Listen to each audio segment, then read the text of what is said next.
Tengan todos buenos días. Si durante el transcurso de esta grabación eh, se escucha la interrupción del porque pasó el carrito de los huevos o el de chatarra o cualquier otro, me van a disculpar. Esta grabación la hago desde mi casa y estando la calle al frente, a veces se topa uno de esas ya cosas típicas de Limón. Este video trata sobre la explicación del programa del curso de Derecho Laboral. Es el tercer curso legal que van a enfrentar ustedes, restándole solamente el que es de legislación tributaria.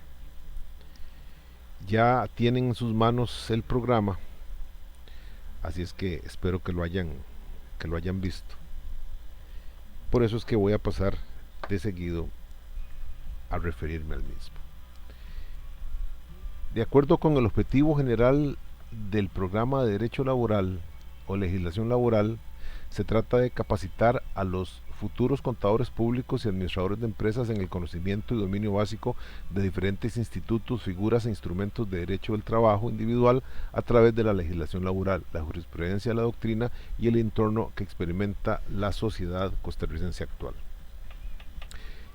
Ya sea en el campo de la contaduría o en el campo de la dirección de empresas, el derecho laboral es una disciplina que tiene relación específica con la profesión que ustedes han escogido, principalmente en el campo de la contaduría, porque cuando se trata de hacer liquidaciones laborales, esas liquidaciones, si no hay un departamento de recursos humanos, se pasan a contaduría para que las lleve a cabo. Y si hay un departamento de recursos humanos la hace, pero contaduría la refrenda. De tal manera que para los contadores es una disciplina, sumamente importante.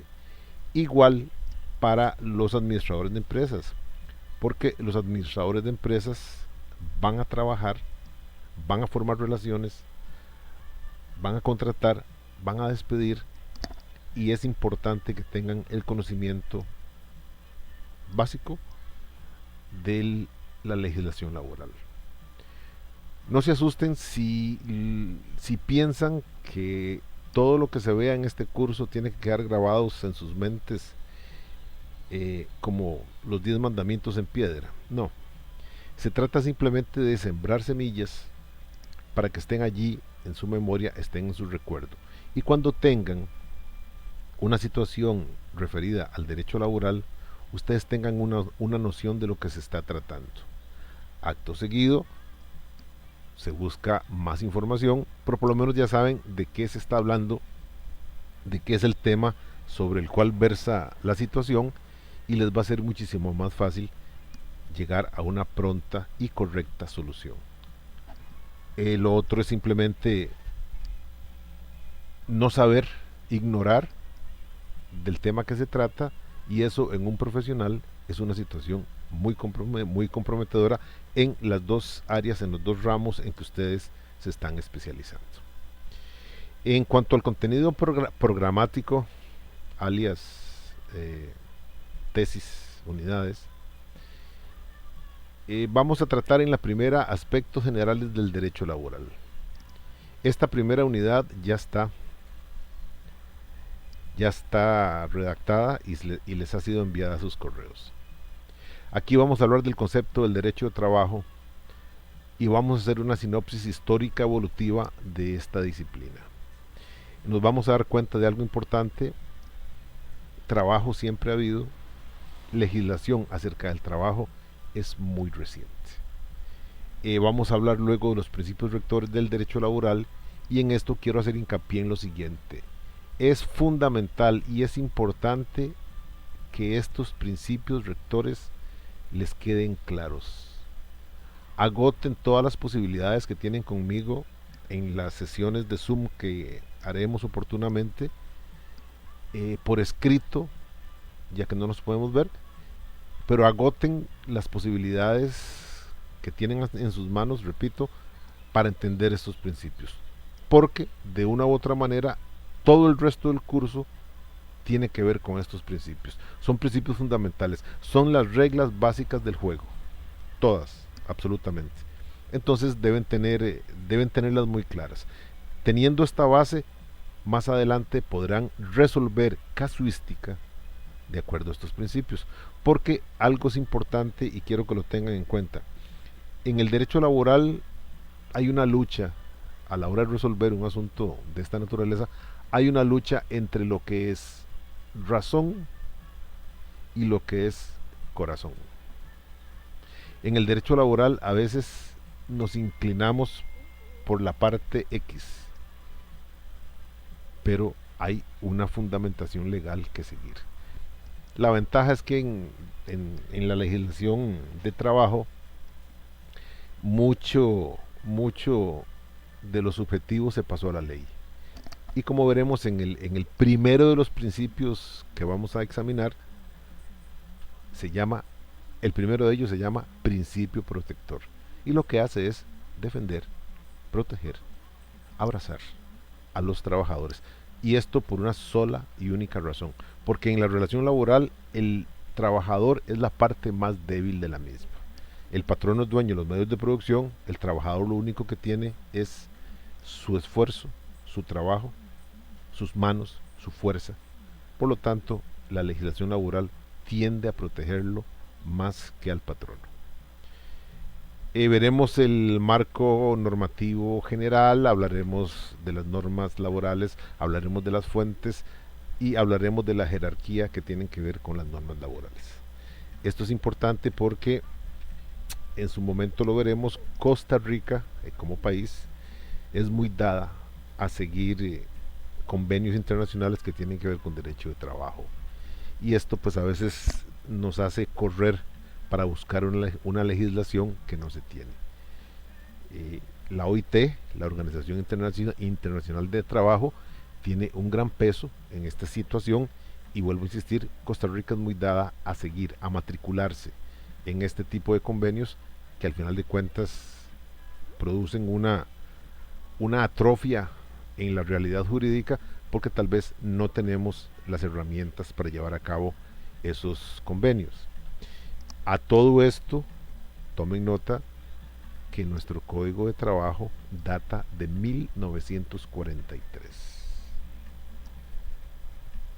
Eso quiere decir que mucho del código no es que está superado, pero es muy básico. La ciencia laboral ha avanzado muchísimo en estos casi 70 años que tiene el código y sin embargo ahí estamos pegados. Se le hacen reformas, pero son pequeños parches. El último parche, por decirlo de alguna manera, fue la llamada reforma procesal laboral, pero vuelvo a insistir, reforma procesal laboral. Eso se concentró en lo que son los procedimientos laborales porque la duración de los litigios laborales antes de esa ley a veces llegaba a los 2 años. Ahora quiere que se baje por lo menos a 1 año y ordinariamente se baja porque la oralidad es la base de todo esto. En la segunda unidad vamos a hablar de lo que es la relación laboral en el sector privado. Vamos a ir de lo más general y vamos a enfrentarnos ya a aspectos básicos. En Costa Rica la legislación laboral se parte en dos, para el sector público y para el sector privado. En la siguiente tesis vamos a hablar del sector público, pero en esta vamos a hablar del sector privado. Es quizás la más importante porque vamos a tratar el nacimiento, el desarrollo y el fenecimiento de la relación laboral. Y vamos a comenzar a enfrentarnos a situaciones que son contradictorias en el sentido de que es una situación para el sector privado y es otra para el sector público. De allí que cuando se les pregunte, que cuando en cursos presenciales he preguntado a ustedes dónde les gustaría trabajar, si en el sector público o en el sector privado, la mayoría se inclina por el sector público. La razón, seguridad, estabilidad. El sector privado, el cielo es el límite, el asunto es llegar al cielo. Pero, sin embargo, es donde se dan la mayor cantidad de relaciones laborales en el sector privado que en el sector público. Y entonces vamos a hablar de los elementos constitutivos de la relación laboral, y ahí están retratados. Uno, la prestación del servicio, la subordinación jurídica, el salario, remuneración, la ajenidad y la interdependencia económica.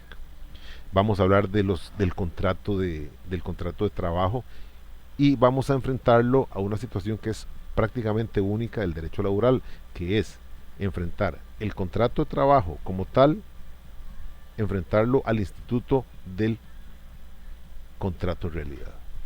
Y en esto es importantísimo en sus vidas profesionales que tengan mucho cuidado, porque como lo veremos, muchas veces las relaciones laborales surgen sin que haya acuerdo entre las partes.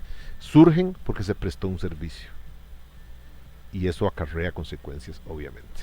Vamos a hablar de los diferentes tipos de contratos de trabajo, de los requisitos para el contrato escrito y la práctica sobre contratos. En la unidad 3 vamos a hablar de la relación laboral en el sector público. Esta es la otra, esta es la acera de enfrente. Aquí ya nos salimos de la parte privada y nos pasamos al sector público, y vamos a hablar de su naturaleza y de los principios rectores, y nos vamos a dar cuenta que la relación laboral en el sector público se afianza inclusive a nivel constitucional a partir de los años 40, por motivos que dieron luz a la famosa revolución del 48. Por ahí anda, ahí está la génesis, ahí están las raíces, la raigambre de esta relación laboral en el sector público, que actualmente, y esto yo quiero que lo entiendan libre, es decir, no tengo ningún ánimo, pero que ha llevado a compromisos económicos inmensos al país, porque el sector laboral público es privilegiado con respecto al sector laboral privado. Par de ejemplos.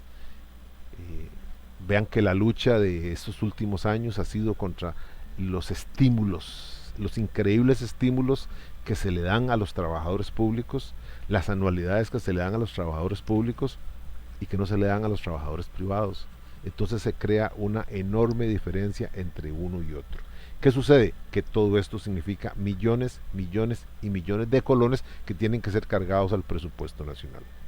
Entonces, por un lado está que el trabajador público, por dicha, goza de un buen estipendio, goza de un buen salario, bien por él, tiene un ritmo de vida, no digamos rico, pero holgado, tiene su vehículo, vacaciona, etcétera. Pero todo eso cuesta muchísimo dinero al presupuesto nacional. De allí que la lucha ahora sea por cambiar este tipo de cosas. Ya se cambió. Todo esto ha traído, por ejemplo, el desbarajuste, porque no es más que eso, de las famosas pensiones de lujo, donde una persona se queja porque tiene una pensión de 8 millones de colones en su edad avanzada, cuando se es anciano y no le alcanza. La vida es muy ingrata. La vida nos debería recibir con el primer trabajo ganando millones, y conforme pasa el tiempo ir bajando, no subiendo como es la tónica, sino ir bajando, porque al final de la vida laboral de una persona ya sus necesidades están cumplidas. Es decir, normalmente compró casa, normalmente tiene carro, normalmente los hijos ya han crecido, eventualmente los hijos se han independizado, y lo que queda solamente es el tiempo para esperar el otoño de la vida. Pero vuelvo a insistir, ganarse los millones que se ganan los ancianos, no sé, que me parece contradictorio. Los jóvenes deberían ganar eso, pero esto ya es una cuestión distinta que no tiene que ver nada con eso. Vamos a hablar del régimen del servicio civil, y vamos a hablar del régimen laboral del sector público descentralizado a la luz del proyecto de empleo público. Esto del empleo público es lo que va a comenzar a entrar, por decirlo así, en una nueva tónica a los trabajadores públicos, porque van a ir perdiendo poco a poco lo que es muchos de sus incentivos. los van a ir perdiendo, porque en serio, la diferencia entre el sector público y el sector privado es totalmente enorme. Un ejemplo para que lo tengan claro: cuando un trabajador del sector público se pensiona, hace 10 años se podía pensionar hasta con 25 salarios. Es decir, las prestaciones laborales, el auxilio de cesantía eran hasta 25 salarios, últimos salarios. Esto se ha ido bajando. Se ha ido bajando no por reformas legales, sino por fallos de la Sala Constitucional, que ha ido descartando.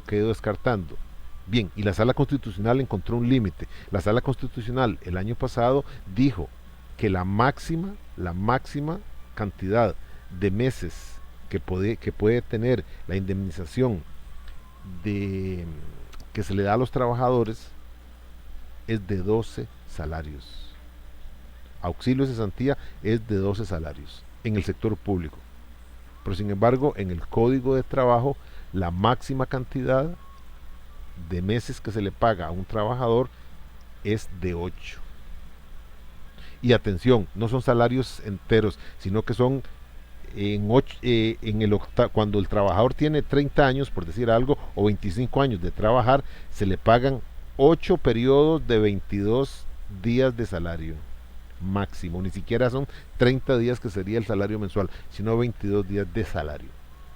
Las razones, no sé, en algún momento busqué las actas legislativas del 43 donde se promovió todo esto, y recuerdo nada más que decía los diputados X y Y proponen que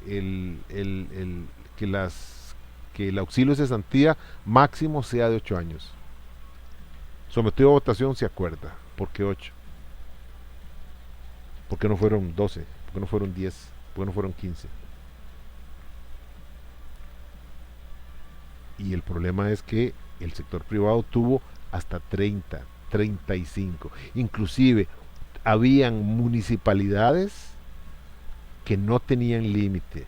Y si el trabajador laboraba 50 años, por decir algo, empezó siendo obrero básico en una municipalidad y pasó por eso de peón, por decir algo, y trabajó 50 años, se pensionó a los 68, se le pagaban 50 salarios, últimos salarios como auxilio de cesantía. Esas son las increíbles diferencias que hubo. Hoy se han reducido a 12. Aunque muchas municipalidades lo tienen en 25, Recope lo tenía en 25, ahora se reduce a 12. La universidad también. La universidad lo tenía mayor, ahora la universidad nuestra los tiene en 12. De ahí no se puede pasar. Luego en la tesis cuarta veremos la relación de los servicios profesionales, y desde ahora les digo que es interesantísima porque toda relación de trabajo, atención, necesita la subordinación. Me refiero, cualquier trabajador tiene que trabajar para un patrono siguiendo sus instrucciones. Todas. Horario, salida, salario, qué sé yo, uniforme si es que tiene, y otra serie de situaciones. Eso es subordinación. Ese es uno de los 3 elementos básicos de todo contrato laboral. Sin embargo, hay una sola excepción, y la sola excepción es el contrato por servicios profesionales, porque tiene trabajo, tiene indicaciones, tiene salario que se debe entender como honorarios, más no tiene subordinación. Es el profesional el que dice qué va a hacer y qué no va a hacer.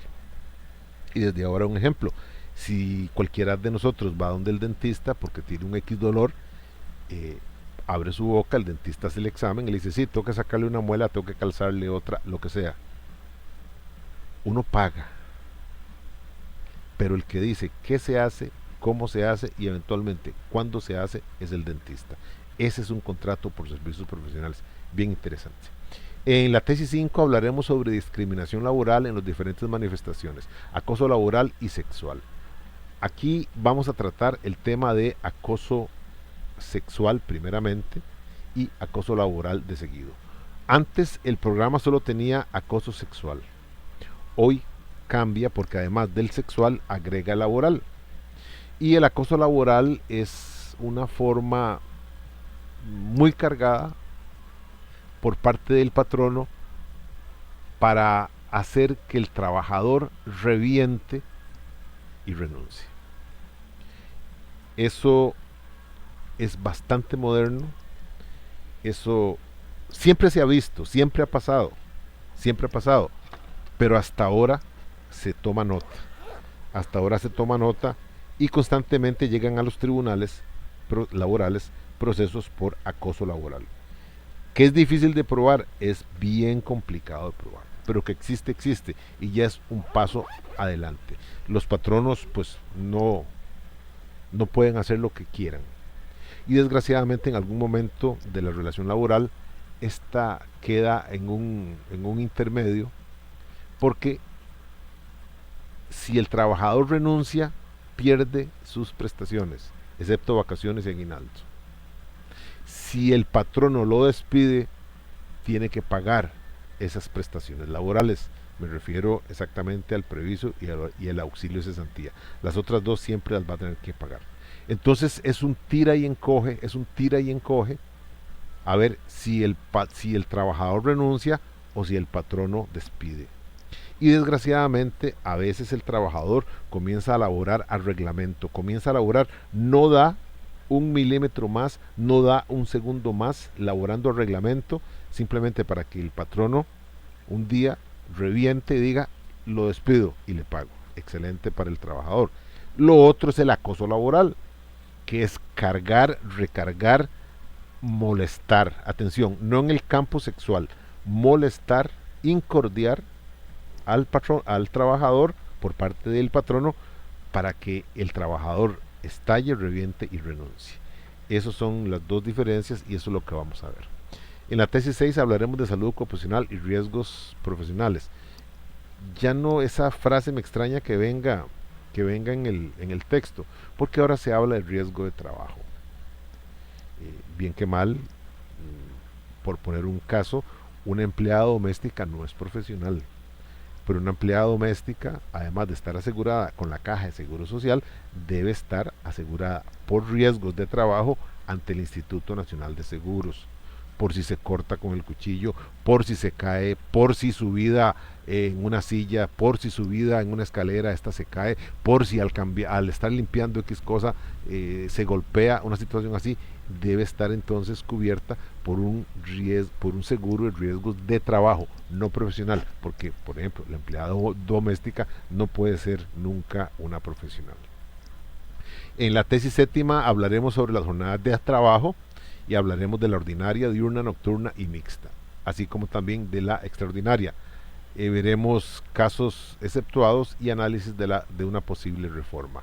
Esto porque ya está un proyecto de ley que quiere que la jornada de trabajo se extienda no a las 8 horas, sino que se extienda a 12 horas diarias. 12 horas diarias sería buscar que se trabajen 48 horas en 4 días. ¿Qué significa? Que al trabajador le queda el quinto, el sexto y el séptimo. Es tan descarnado el asunto que uno de los diputados que hace un tiempo lo propuso, que fue este tipo Guevara, dijo que lo proponía porque a ningún trabajador le caería mal un poquito más de dinero mensual. Y entonces trabajaría de lunes a jueves 12 horas y eventualmente trabaja viernes y sábado medio tiempo, otra jornada de 24 horas, descansando solamente el domingo. Esto es privar el dinero sobre la salud principalmente, y la salud no me refiero tanto física, me refiero a la salud mental. No puede ser que un trabajador llegue al sábado total y completamente agotado, exhausto, pase durmiendo todo el domingo y el lunes empiece con otra jornada de 12 horas. También yo critico esta posición porque, como veremos en su momento, las jornadas de trabajo se fijaron, por lo menos la diurna, en 8 horas. ¿Por qué 8 horas? Porque el ciclo biológico del ser humano es de 24 horas al día. Entonces se estableció que, que la persona laborara 8 horas, socializara 8 horas y descansara 8 horas. 8 por 3, 24. En este caso, yo siento que el trabajador va a tener dinero, pero va a haber de alguna manera afectadas sus relaciones interpersonales y hasta su salud. Y otra cosa, ha sido demostrado en ingente cantidad de estudios serios al respecto, que la productividad de un trabajador baja considerablemente conforme avance la jornada de trabajo. 12 horas de hacer una actividad completamente repetitiva induce a accidentes. 12 horas de estar estudiando induce a que después de X hora ya no es el mismo profesor que está ahí. Ya la lección se da en piloto automático y que incide en que la educación no es buena. Como digo, trae muchos bemoles, tiene muchas críticas, pero sin embargo parece que en esta sociedad lo que importa y lo que priva es el dinero. Es tener el dinero. Lo que importa es que el trabajador tenga dinero, inclusive a costa de otras situaciones que son verdaderamente serias y muy especiales. Vamos a hablar en la tesis séptima de los feriados, asuetos y descanso semanal, y veremos que recientemente se aprobó una reforma, y es una reforma que me cae muy bien porque es una reforma que va a durar hasta el año 2024. Quiere decirse que a partir del año 2025 ya no. Y esto es por motivos de esta pandemia que tenemos. Entonces lo que se quiere es pasar feriados que estén en fin de semana, pasarlos a lunes. Por ejemplo, para mañana es 15 de agosto, mañana es Día de las Madres, pero se va a disfrutar el 17 de agosto. La idea es que a partir de mañana las personas puedan ir a turistear, las personas puedan salir, las personas puedan movilizarse. Entonces el 17 es feriado.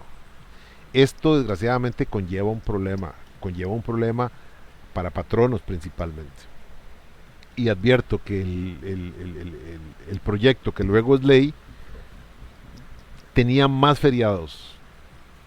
Este quedó recortado porque esto implica que principalmente el gobierno sufre mucho porque todos aquellos trabajadores de salud, de seguridad, por decir dos áreas importantísimas, que trabajen el 17, que tienen que trabajar el 17 porque los servicios no pueden quedar cerrados, van a ganar el doble. Esto implica un impacto muy fuerte en los presupuestos.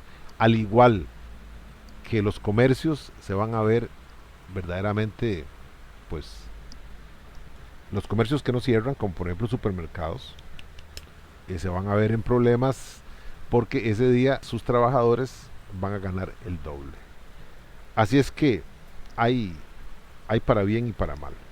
En la tesis 9 veremos el ius variandi, que es, ius variandi significa derecho a variar, derecho a modificar, y es la posibilidad que tiene el patrono de variar de manera unilateral, es decir, sin la concordancia con el trabajador, los términos del contrato de trabajo. Veremos qué se puede hacer y qué no se puede hacer.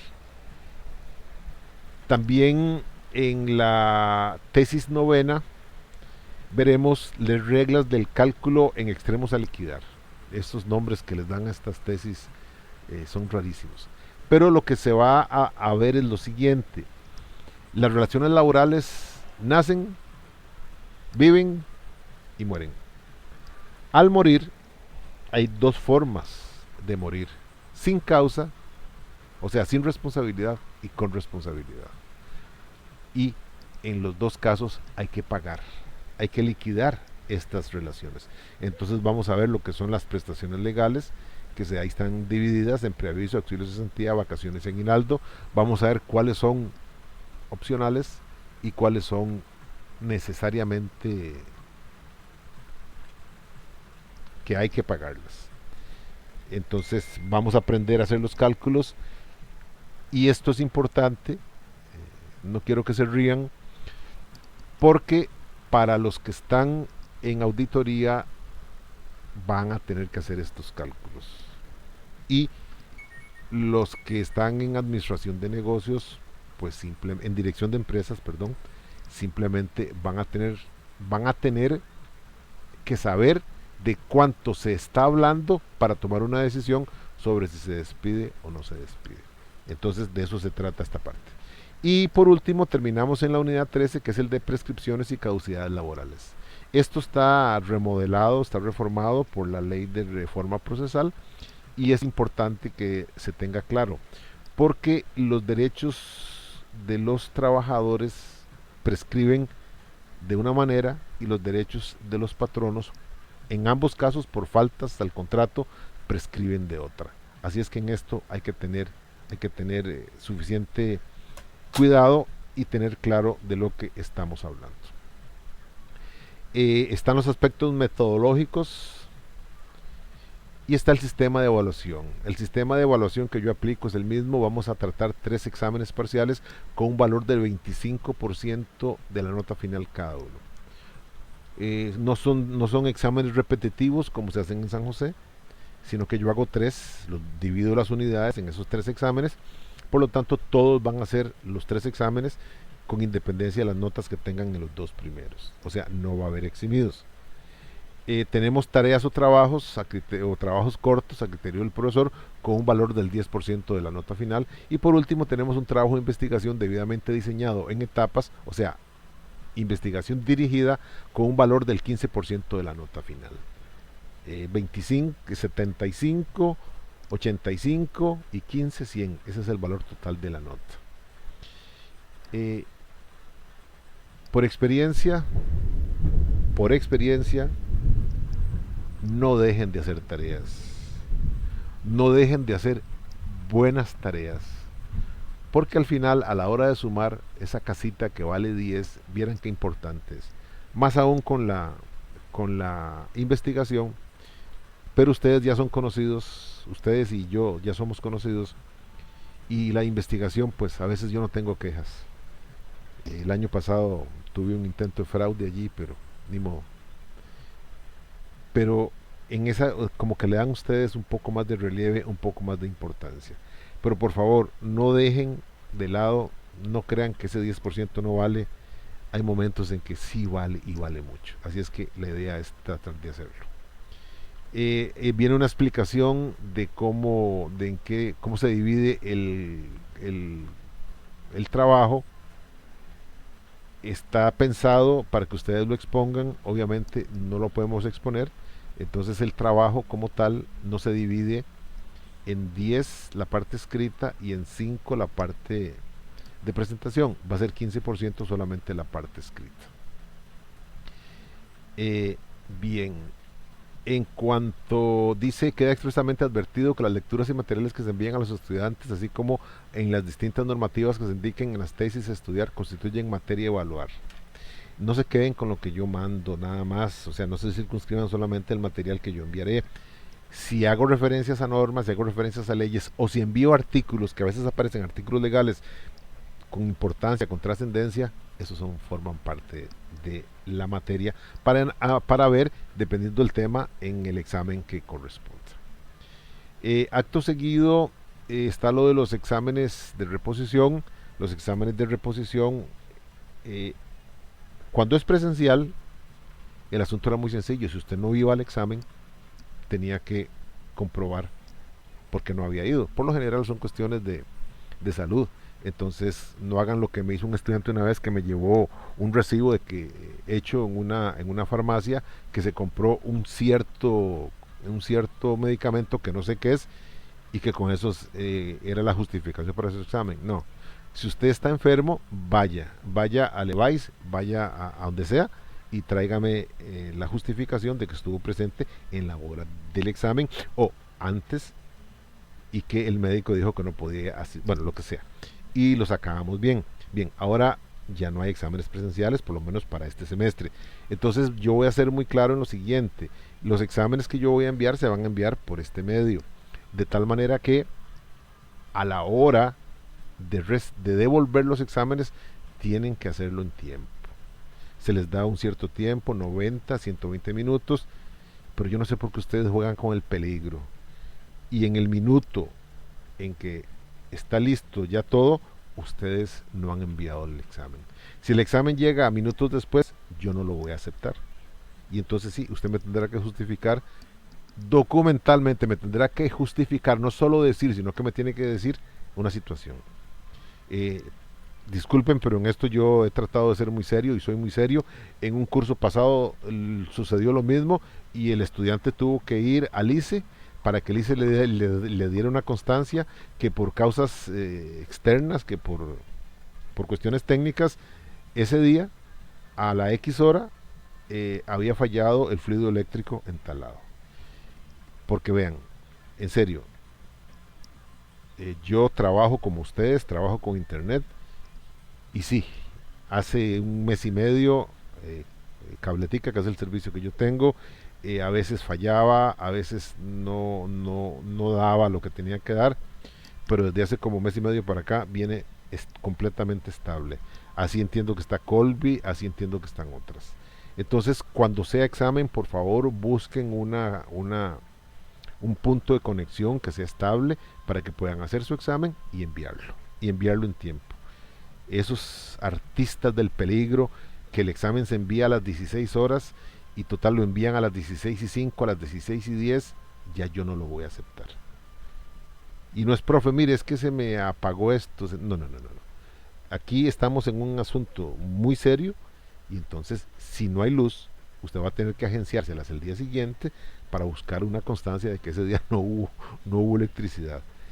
Porque de otra manera yo siento que nos vemos las caras y pensamos que tanto ustedes como yo somos tontos y eso jamás va a pasar. Así es que en esto quiero tenerlo muy claro. En cuanto a los centros para consultas, pues ahí se habla. Vean que como no tenemos lecciones presenciales, el día de lección, ya sea martes o jueves, en la hora de horario fijada, yo voy a abrir una reunión a Zoom en la cual los voy a invitar a todos ustedes. ¿Para qué? Para lo siguiente. Para que ustedes hagan las preguntas, las observaciones, pedir las aclaraciones de dudas de la materia que yo ya envié. Yo no voy a dar la lección. Yo no creo en eso por la sencilla razón de que, por lo menos eso lo discutía con los colegas en las reuniones de cátedra, y en San José por lo menos, pues la mayoría de los estudiantes, si no el 100%, tiene acceso a internet. En Limón no. En Limón tengo la suerte de tener estudiantes que viven en Limón Centro o en su periferia y tienen un servicio de internet estable. Pero también tengo el problema de otros que no viven en el centro, que viven fuera.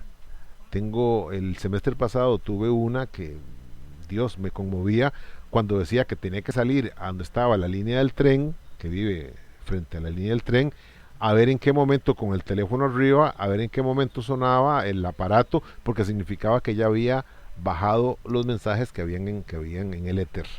Entonces era cuando recibía los mensajes, recibía las lecciones que yo mandaba, pero conectarse a una lección de estas nunca. ¿Por qué? Porque no tenía internet. Y por teléfono jamás.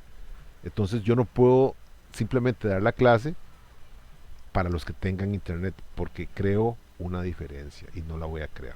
Por lo tanto, con la materia, ustedes ya recibieron la primera parte, la primera lección, y se van a dar cuenta que son 16, 17 páginas. Sí, porque yo trato ya ustedes me conocen, lo único que falta en esa unidad que les pasé por escrito son mis chistes malos, pero todo lo demás está ahí. Si ustedes necesitan más ejemplos, si ustedes necesitan aclaraciones, eso es a lo que nos vamos a reunir todos los días que tengamos lecciones. Desde ahora se las advierto, esas reuniones debo grabarlas para enviarlas a la universidad. La universidad no solo me va a justificar a mí, sino que los va a ver ustedes. Y de tal manera entonces que vamos a estar con cámaras abiertas.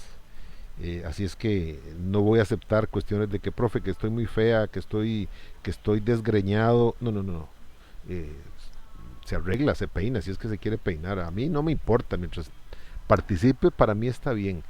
Pero ya eso es una cuestión muy propia de cada uno. Pero vamos a tener que trabajar con las cámaras encendidas. En cuanto a la investigación, ahí están las condiciones, está el cronograma. Cuando se habla de primera semana es en el día de elecciones de la primera semana de septiembre, así con la tercera semana de octubre y ahí sigue. Esa tercera semana lo que significa es el día de elecciones en esa elección. Y están las actividades a hacer en esas situaciones. Ya nos conocemos, lo único que tengo que decir y repetirles es que por favor, cuando hagan el escogimiento de temas, no me manden un tema, mándenme 3 por lo menos, en orden de interés. Si el primero está libre, ese será el que yo les dé. Si el primero está ocupado, veré el segundo o veré el tercero. Eso para no tener que estar repitiendo exámenes. Y luego está una lista, he elaborado una lista de 12 temas que voy a referir brevemente para terminar este primer video. El primer tema es la disminución de los años de trabajo a pagar con el derecho de cesantía en el sector público. Es el tema que ya les habíamos hablado.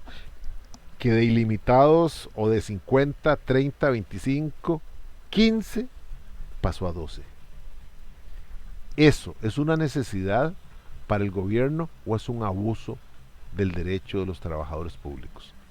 Ese es el punto, analizar si era necesario, si es una necesidad, si es necesariamente bueno, por decirlo de alguna manera, o si es un abuso al derecho de los trabajadores.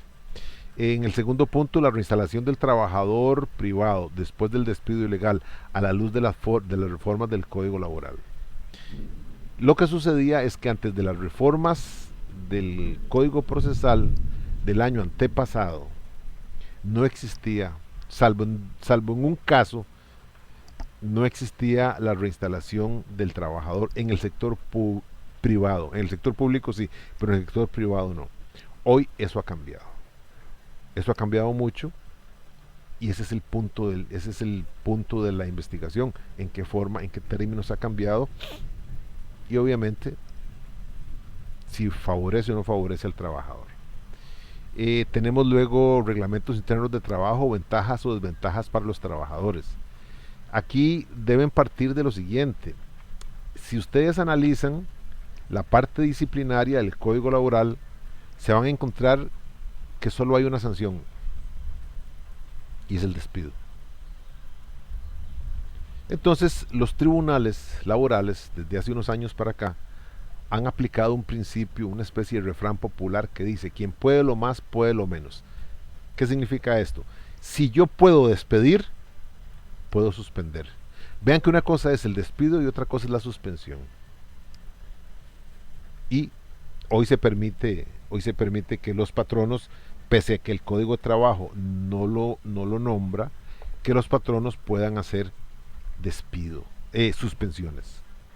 Pero todo eso se arregla, todo eso cambia cuando en el centro de trabajo existe un reglamento interno de trabajo. Cuando existe el reglamento interno de trabajo, ahí se detallan los aspectos de la relación laboral. Entonces, ventajas o desventajas para los trabajadores, esa es la cuestión. Eso es, como decían los romanos, ese es el quid del asunto. Y es un tema bastante interesante para hacer. Si alguien va a coger este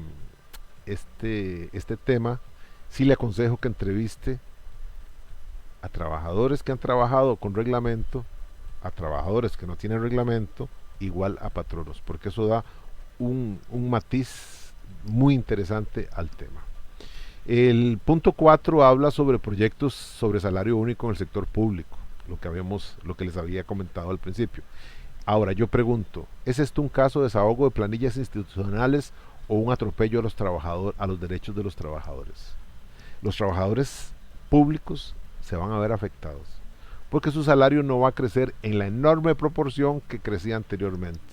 Bien, eso es una necesidad, eso es algo válido para el Estado, para que pueda evolucionar, o es como dicen los sindicatos, eso es un castigo para ellos simplemente por ser trabajadores públicos. Como ven, es un tema que con las preguntas que he dicho da para mucho. Luego tenemos el punto quinto, que es el régimen de prohibición y dedicación exclusiva, usos y abusos. En el sector público principalmente se da esto de prohibición y dedicación exclusiva. Y eso sube los salarios mucho. Bien, eso es un uso o un abuso. Por qué se da la prohibición? ¿Por qué se da la educación exclusiva? ¿Por qué le interesa al Estado principalmente y en algunas empresas más grandes, más construidas, porque le interesa que su trabajador no se distraiga con otras labores? Pero eso tiene un costo muy alto. Eh, en el sector público principalmente, ¿valdrá la pena? ¿O simplemente es un caso de sacarle más dinero al Estado?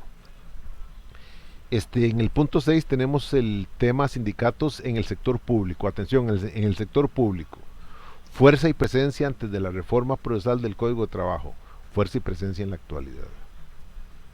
Y es que ustedes todavía se acordarán en el año 18, cuando ANEP prácticamente cerró las carreteras nacionales por aquel escándalo del ministro de Educación y todo este tipo de cosas. Prácticamente hicieron con el país lo que les dio la gana. Los que tratamos de ir a San José nos encontramos con una prepotencia, no nos dejaban pasar o nos dejaban pasar cuando les daba la gana, y el gobierno simplemente por no entrar en más conflictos mandaba a la fuerza pública, pero la mandaba a cuidar, no a los que estábamos con necesidad de pasar el retén, sino a los que estaban en el retén. Todo eso con este tipo de nombre, ¿cómo es que se llama? Albino de Bandas y su cohorte de, de elementos. Pero al final de cuentas, ¿qué ha pasado? Ahora se cambió. Ahora hay una ley que cambia toda la visión sobre tiene que ver con huelgas. Bien, este es el tema del trabajo. Y sería el análisis de esta última reforma, de esta ley que cambió completamente, que ya varió el Código de Trabajo en algunas formas, porque esto verdaderamente viene cambiando estas situaciones. Entonces, la fuerza de los sindicatos antes y después de esta ley cambia completamente. En el punto 7 tenemos el tema de las asociaciones solidaristas. Y la pregunta ¿es lo opuesto rotundamente al sindicalismo? Y en su momento, para los que tomen este tema, cuando hablen del sindicalismo se darán cuenta que mucho, casi el 100% de las ventajas laborales que se tienen en la actualidad le costó sangre, sudor y lágrimas a los sindicatos. Tal vez no en Costa Rica, en Estados Unidos, en Europa. Muchos de ellos, muchos trabajadores fueron masacrados. ¿Para qué? Para que hoy tuviéramos una jornada de 8 horas. ¿Para qué? Para que hoy tuviéramos vacaciones, para que tuviéramos un salario mínimo, para que tuviéramos seguros y derecho a la seguridad, a la justicia social y a la seguridad pública. Hoy en Costa Rica todos sabemos que gozamos el salario mínimo, nos quejamos del salario mínimo, pero en Costa Rica no rige la ley de oferta y demanda que en otros países sí existe. Si nos enfermamos, entonces la Caja de Seguro Social nos da una incapacidad. La Caja de Seguro entonces nos paga el 60% de nuestro salario a manera de indemnización. y estamos verdaderamente, hasta que nos recuperemos, volvemos a trabajar. Eso gracias a los sindicatos. Por su lado, las asociaciones solidaristas son completamente otra cosa. Se habla de que lo contrario, la antítesis, la némesis de los sindicatos es las asociaciones solidaristas. Inclusive el sacerdote ya se me olvidó el nombre, que es el gestor de las asociaciones solidaristas en el país, fue ascendido al cielo de la patria, a los altares de la patria con condición de benemérito. Y esto porque de alguna u otra manera le bajó la fuerza, le bajó la potencia a los sindicatos. La asociación solidarista funciona con un porcentaje que da el patrono y un porcentaje que dan los trabajadores. Ese fondo que crean de manera bipartita es para los trabajadores. Y entonces los trabajadores muchas veces no quieren pelear, los trabajadores no quieren vivir y vivir mejor. ¿Eso qué significa? Créditos baratos. Eso significa que tengan un supermercado montado por la asociación solidarista y así por el estilo. Calculen nada más, les pongo en perspectiva que por una noticia que vi, creo que a principios de año, pero se refería a años pasados, la Asociación Solidarista del Banco Nacional de Costa Rica perdió 70.000 millones. Y ahí está. 70.000 millones de colones fue la pérdida. Y ahí está. Manejan dinero terriblemente. Nuevamente, eso llegó a calmar la fuerza de los trabajadores que ya no quisieron pelear. Lo que hicieron fue verdaderamente elaborar, y si podían tener acceso a créditos baratos para sus casas, para sus viajes, para sus necesidades más urgentes, todo eso a través de la asociación solidarista, ahí me quedo. Y entonces los sindicatos comenzaron a bajar y a bajar. Tanto es así que en la agricultura hay muchas asociaciones solidaristas, pero sindicatos cada vez hay menos. El sindicalismo donde ha echado raíces es en el sector público, y por una sencilla razón: en el sector público no se puede despedir al trabajador por una razón que no sea de las que están estipuladas. En el sector privado, casi que en cualquier lado, cuando algún trabajador habla de sindicalismo, se le despide, y se le despide con pago de prestaciones. Y la prueba más fiable es, ya APM tiene casi 3 años de laborar y no tiene sindicato. Y por lo que he oído, cuando alguien comienza a hablar de sindicatos y que hagamos un sindicato aquí, todo, le llega su carta de despido con sus prestaciones. Claro, se dice que reorganización de personal o cualquier otra cosa, pero la causa que está subyacente es esa. Así es que como es un tema importante. En el punto 8 vamos el tema de huelga y paro, nuevas consideraciones en la reforma del Código de Trabajo. Antes de la reforma procesal, la huelga y el paro eran unos. Después de la reforma procesal, que es lo que está vigente, es otro. Ese es el tema de este trabajo. En el 9, convenciones colectivas. Y la pregunta es esta: ¿pueden los jerarcas de las instituciones públicas beneficiarse con ellas? Bien, qué interesante. Esto es interesante porque durante mucho tiempo los jerarcas de las instituciones públicas que trabajaban con las convenciones colectivas sí se beneficiaban. De todo lo que se acordara, ellos eran beneficiados. El punto es, ¿hoy será? Eso es para que el que tenga interés pueda participar de eso. El tema 10, despido legal e ilegal de trabajadoras en estado de embarazo, consecuencias jurídicas para el patrono. Aquí ya viene algo bien importante y bien complejo, que es el hecho de la reinstalación. Tiene que ver con el tema que estaba arriba. Este es uno de ellos.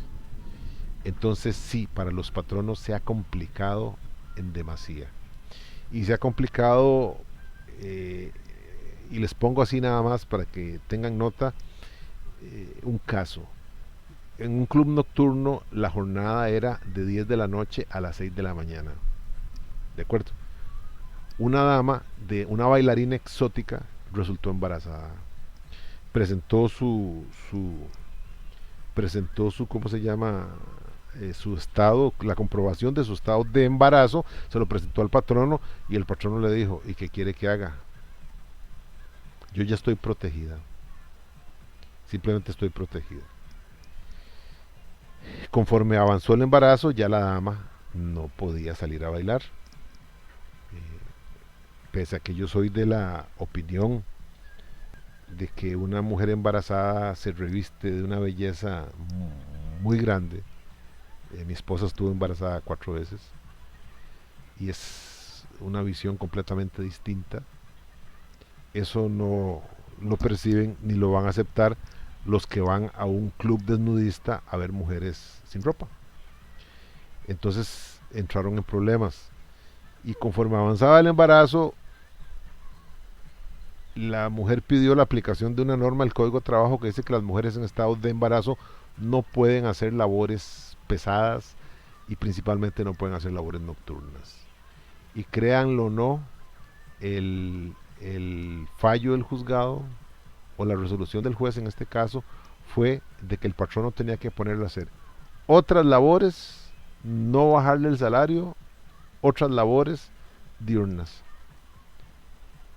Y el tipo lo que se quejaba era de que el centro social el cabaret de pasaba cerrado desde las 6 de la mañana y hasta que, no sé, a las 6 de la tarde cuando se limpiaba y todo, porque 4 horas después ya empezaban los shows y empezaban todo este tipo de cosas. Y entiendo por lo que supe que el patrono le dijo, sabe que no haga nada y yo le voy a seguir pagando el salario. Bien, ¿es esto justo? ¿Es esto justo? ¿Es esto viable? Ese es el problema que tenemos. Entonces es un tema para investigación. Igual el tema 11, periodo de lactancia, esto es bien interesante, porque se habla de que el periodo de lactancia de la mujer es de 3 meses. Pero resulta que en tanto la mujer esté dando de mamar, debe ir a, a la caja de seguro social y allí ¿cómo se llama? Debe, debe simplemente corroborar por parte del médico o el neonatólogo, corroborar de que está dando de mamar. Y mientras eso se esté dando, es prácticamente intocable. Por último tenemos el caso de que está relacionado también, que dice la conveniencia e inconveniencia de la regulación de las huelgas en el sector público, solución a un abuso o una amenaza de este ejercicio laboral. Y esto es porque hay una ley que ahora reguló completamente lo que son las huelgas en el sector público, y eso es lo importante. Como ven, jóvenes, esta es la explicación hacia el programa y hacia los temas de la investigación. Cualquier duda, nuevamente estamos a las órdenes. Tengan todos buenos días.